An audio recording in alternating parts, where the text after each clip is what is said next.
2 സെലിബ്രിറ്റീസിന്റെ റൂമിലോട്ടാണ് നമ്മൾ ഒളിഞ്ഞു നോക്കാൻ പോകുന്നത്. എന്തായിരിക്കും ഇവിടെ സംഭവിച്ചിരിക്കുന്നത്? ഓ മൈ ഗോഡ്, ഇതാരൊക്കെയാണിത്? വീട്ടിൽ വെള്ളം കയറി ഗൈസ്, വീട്ടിൽ വെള്ളം കയറി അല്ലേ ലിയോ?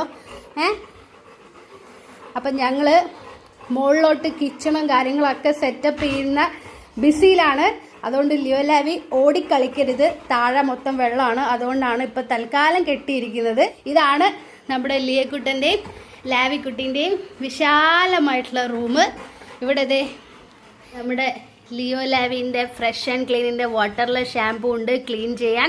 പിന്നെ ഫ്ലോർ ക്ലീൻ ചെയ്യാൻ എക്കോ ക്ലൻസറിൻ്റെ ഒരു ഫ്ലോർ ക്ലീനിങ് ഉണ്ട്. പിന്നെ ഇതേ അവരെ തുടപ്പിക്കാനായിട്ട് വെറ്റ് വൈപ്പേഴ്സ് വെച്ചിട്ടുണ്ട്. പിന്നെ ബോഡി സ്പ്രേ വെച്ചിട്ടുണ്ട്.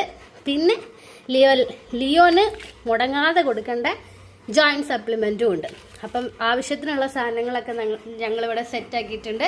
പിന്നെ നമ്മുടെ ലാവിക്കുട്ടിക്ക് ഒട്ടും സ്കിപ്പ് ചെയ്യാൻ പാടില്ലാത്ത ലാവിൻ്റെ ഫുഡ് നമ്മൾ റെഡി ആക്കിക്കൊണ്ടിരിക്കുകയാണ്. മഴ പെയ്താലും ഇല്ലെങ്കിലും ഫുഡ് കറക്റ്റ് സമയത്തിന് നമ്മൾ കൊടുക്കും അല്ലേ ലാവി?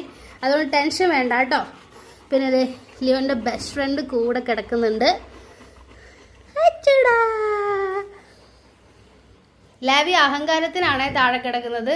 ലാവിനെ നമ്മൾ ബെഡിൽ തന്നെയായിരുന്നു കിടത്തിയിരുന്നത്. പക്ഷെ അവൾ അവിടെ ഒട്ടും കംഫർട്ടബിൾ ആയിരുന്നില്ല. അതുകൊണ്ട് ഇവിടെ കിടത്തിയതാണ്. ഇനി ഫുൾ സെറ്റ് ചെയ്ത് ഡോറൊക്കെ ക്ലോസ് ചെയ്തിട്ട് വേണം ഇവരെ ഒന്ന് ലീഷൊന്ന് അഴിച്ചുവിടാൻ. ഓക്കെ, അപ്പം ഇതാണ് ഞങ്ങളുടെ ഈവനിങ് അപ്ഡേറ്റ്സ്. പക്ഷെ ഞങ്ങളിവിടെ സേഫാണ്, ഹാപ്പിയാണ് അല്ലേ? അല്ലേ അല്ലേ ലിയോ? ലിയോ ഉറങ്ങി. ലിയോ ബെഡൊക്കെ കിട്ടിയിട്ട് ലിയോ ഉറങ്ങി.